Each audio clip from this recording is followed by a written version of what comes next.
सभी दोस्तों को मेरा नमस्कार। तो आज मेरा ये वीडियो एनआईटी मेघालय की कुछ डिटेल्स के बारे में होगा, जो कि न्यू कमर्स को यहाँ पे आने से पहले उन लोगों को एक ओवरव्यू मिल जाए। इससे थोड़ा उन लोगों को हेल्प हो जाए, ताकि लोकेशन कैसे है, ट्रांसपोर्टेशन कैसे है, अवेलेबिलिटीज़ कैसे है। तो मैं आज ये सब बातें करूँगा, तो मेरे साथ बने रहिए और मैं आपको पूरा डिटेल्स आज जितना मेरे से पॉसिबल हो आपको देते रहूँगा। So first of all congratulation to the students जिन्होंने जनवरी अटेम्प्ट दिया है और जिनका अच्छा परसेंटाइल आ गया है, जिनको लगता है कि उनके स्कोर के हिसाब से उनको एनआईटी मिल जाएगा। और all the best to the students जो अपने अप्रैल सेशन के लिए अच्छे से तैयारी कर रहे हैं। सो वीडियो को और देरी ना करते हुए चलते हैं अपने आगे की ओर। सभी स्टूडेंट्स का सबसे पहला डाउट आता है कि एनआईटी मेघालय है किस तरफ, इसका लोकेशन क्या है। ये नॉर्थ ईस्ट रीजन के अंदर पड़ता है। नॉर्थ ईस्ट रीजन में आपको 7 एनआईटीज देखने को मिलेंगे हर एक स्टेट का। तो उनमें से एनआईटी मेघालय भी एक है। ये शिलोंग कैपिटल के अंदर है, चेरापूंजी बोल के एक जगह में, जहाँ पे सोरा बोल के एक छोटा सा जगह है, जहाँ पे आपको ये एनआईटी मेघालय देखने को मिलेगा। ये जैसे ही ईयर बाय ईयर पास होते जा रहे हैं, ये अपने परफॉर्मेंस को और बेहतरीन बना रहे हैं।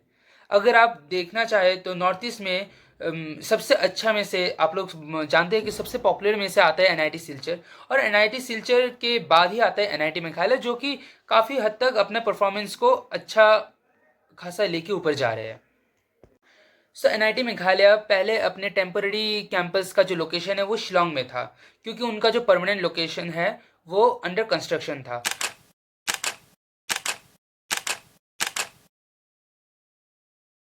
तो 2024 के दिसंबर के एंडिंग में तो उन लोगों को शिफ्ट किया गया था from temporary campus to permanent campus, जिसके बाद अभी भी कंस्ट्रक्शन जारी है, पर मैक्सिमम कंस्ट्रक्शन हो चुका है। मतलब आपका जो मेन अकोमोडिटीज़ या फिर class room, lecture hall, laboratories, वो सब रेडी है। बाकी अंडर कंस्ट्रक्शन है, बाकी सब जो ग्रेजुअली ठीक होता रहेगा, उसका चिंता करने का आपको ज़रूरत नहीं है। सबसे मेन पॉइंट होता है ट्रांसपोर्टेशन का, कि आप इस तरफ कैसे आए।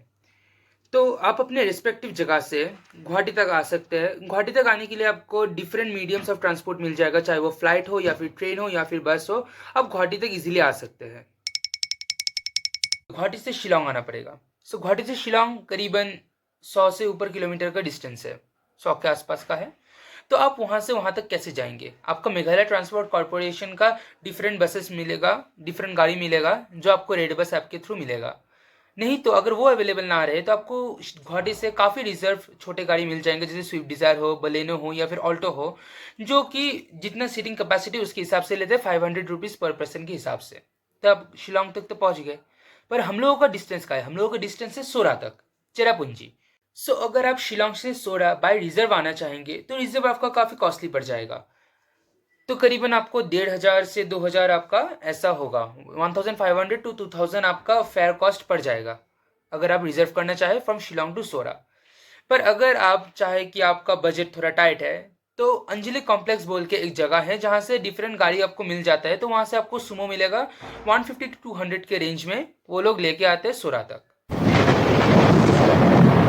सोरा आने के बाद यहाँ पे एक चीज़ का सिर्फ थोड़ा डाउट रहता है, वो होता है रहने का। क्योंकि आप जब फिजिकल रिपोर्टिंग के लिए आएंगे अपने पेरेंट्स के साथ एनआईटी मेघालय में, तो आपको स्टे तो करना ही पड़ेगा, चाहे वो 1 दिन का हो या फिर 2 दिन का हो। तो उसके लिए यहाँ पे रहने का खर्चा थोड़ा कॉस्टली हो जाता है as compared to other sides. तो यहाँ पे क्योंकि ये मेनली है ये टूरिस्ट स्पॉट, तो यहाँ पे काफ़ी टूरिस्ट आते हैं, तो यहाँ पे थोड़ा प्राइस हाई रहता है इन जनरल। तो आपको यहाँ पे हाउसिंग के लिए आपको थोड़ा सा प्राइस हाई देके रहना पड़ेगा। पर वो भी कभी कभी चीप मिल जाता है अगर नसीब अच्छा हो, पर मैक्सिमम चांसेस है कि आपको होटल्स काफ़ी कॉस्टली मिलते हैं यहाँ पे। एनआईटी मेघालय पहुँचने के बाद आपको बाकी सब जगहों से एक चीज़ जो यूनिक मिलेगा वो होता है नेचर का ब्यूटी।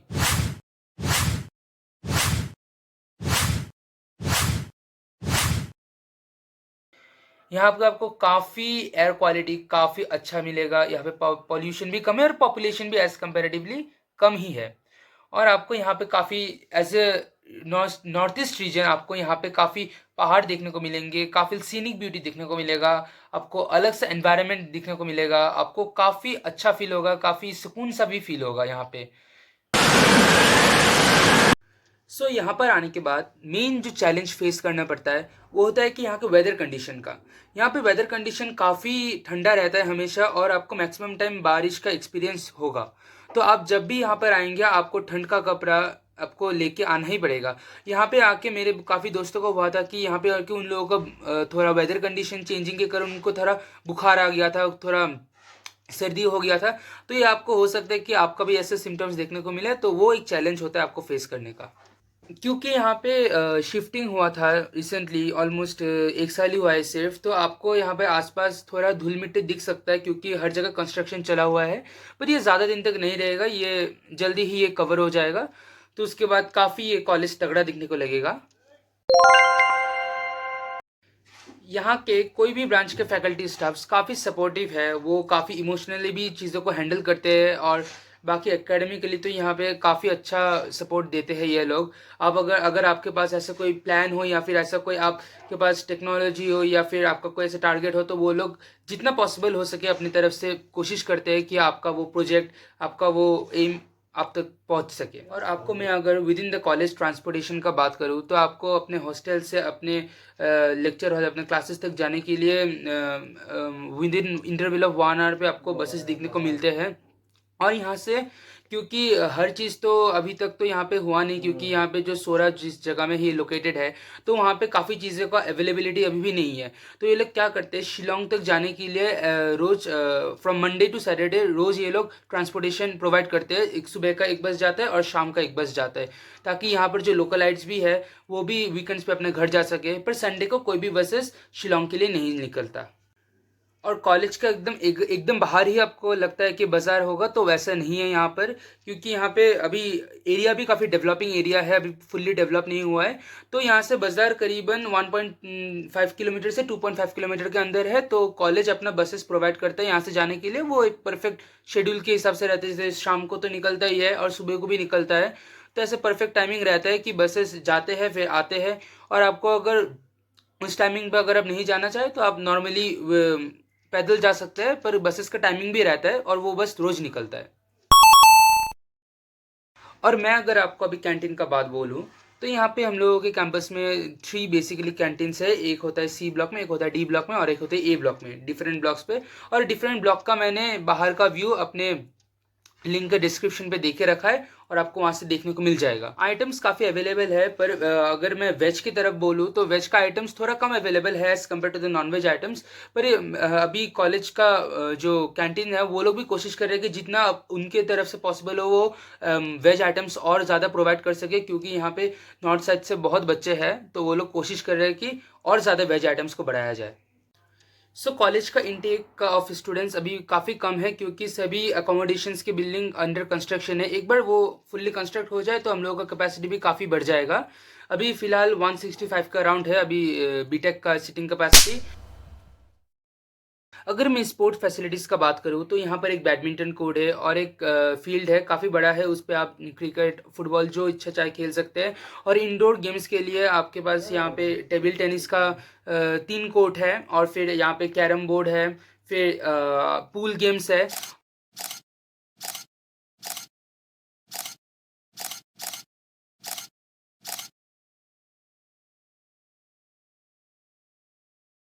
और बाकी एक कंप्लीट स्पोर्ट्स कॉम्प्लेक्स अलग से तैयार किया जा रहा है, वो अंडर कंस्ट्रक्शन पे है, पर वो भी इन द प्रोसेस में है, वो जल्दी ही बन जाएगा। तो अगर मैं यहाँ पर ब्रांचेस का बात करना चाहूँ, तो बेसिकली यहाँ पे बीटेक में 5 ब्रांचेस अवेलेबल है। पहला होता है कंप्यूटर साइंस, उसके बाद है इलेक्ट्रॉनिक्स एंड कम्युनिकेशन, उसके बाद है electrical and electronics, then mechanical and then finally civil. सब ब्रांचेस का प्लेसमेंट काफ़ी अच्छा चल रहा है, और स्पेशली मैं अगर बोलूँ, तो मैकेनिकल इस नॉर्थ ईस्ट रीजन के हिसाब से मैकेनिकल का ब्रांच एनआईटी मेघालय में one of the best branch माना जाता है। ये मैंने अपने सीनियर से भी सुना है, और अपने ऑनगोइंग क्लासमेट से भी मेरे को सुनने को मिल रहा है।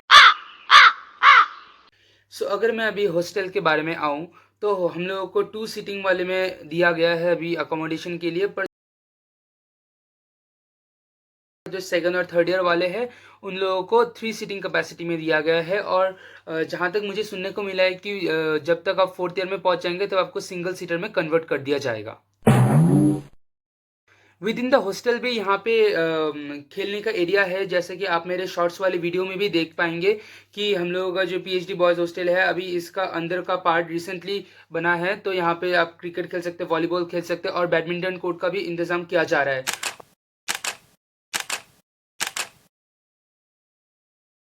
और जो सेकेंड और थर्ड ईयर वाले वो लोग डिफरेंट हॉस्टल में रहते हैं, उसमें पहले से ही बना हुआ है, उसमें भी फिर भी अभी और अंडर कंस्ट्रक्शन चल रहा है, तो वो भी अभी काफ़ी सुंदर होते जा रहा है।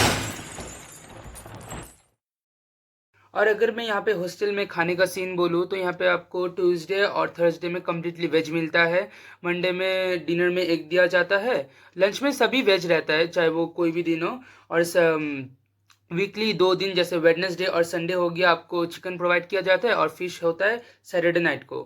तो बाकी खाने का तो काफ़ी सही है, यहाँ पे कोई प्रॉब्लम नहीं होता। डिनर काफ़ी अच्छा देता है, लंच भी काफ़ी अच्छा देता है, और ब्रेकफास्ट में तो रोज़ बदला जाता है, वो उन लोगों के ऊपर होता है जो वो लोग डिशेस बनाते हैं, पर काफ़ी ठीक बनाते हैं वो लोग डिशेस। पर इसका मतलब ये नहीं है कि वेज वालों के लिए कोई डिशेस नहीं बनता। जिस दिन नॉनवेज बनता है उस दिन नॉनवेज का काउंटर अलग होता है और वेज का भी काउंटर अलग होता है।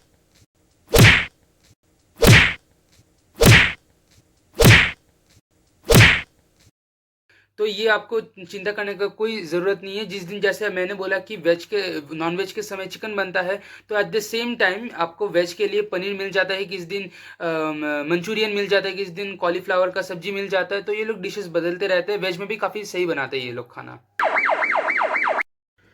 और यहाँ में मैं अगर आपको मेडिकल फैसिलिटीज़ का बात बोलूँ तो अभी उतना एडवांस टेक्नोलॉजी तक यहाँ पे प्रोवाइड नहीं किया गया है, पर आपको बेसिक ट्रीटमेंट डॉक्टर्स अवेलेबल रहते हैं, आप किसी भी समय जाइए आपको देख लेते हैं वो लोग और बेसिक ट्रीटमेंट कर देते हैं।